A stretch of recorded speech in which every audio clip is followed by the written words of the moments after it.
घाल पय बीर रंगी है तोहर बावन गज के लहंगा या हीर रंगी है तोहर बावन गज के लहंगा या हीर रंगी है तोहर बावन गज के लहंगा या हीर रंगी है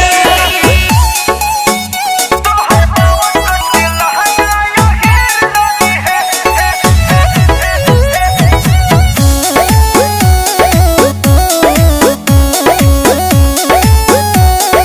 होली है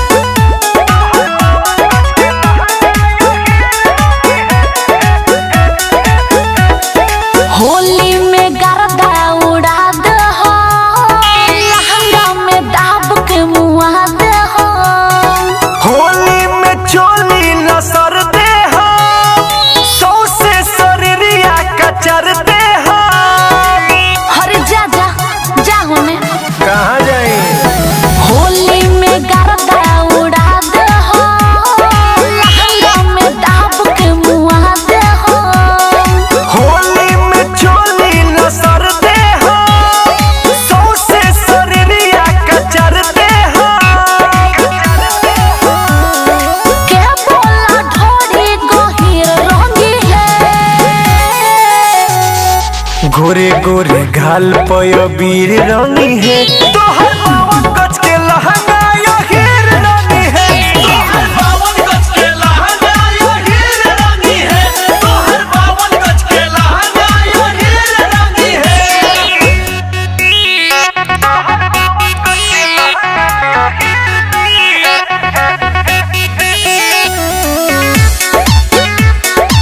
होली है होली है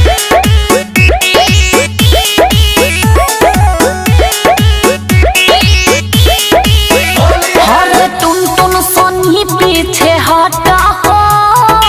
ऐसे न दहिया में सटा हो नथुनी लोक लेके लाठी हो पोत दी है पेट में महटी हो हरे कैसन है बानर नियर झुमको तारो हरे टुन टुन सोनी पीछे हटा हो ऐसे न दहिया में सटा हो नथुनी लोक लेके लाठी हो पोत दी है पेट में महटी हो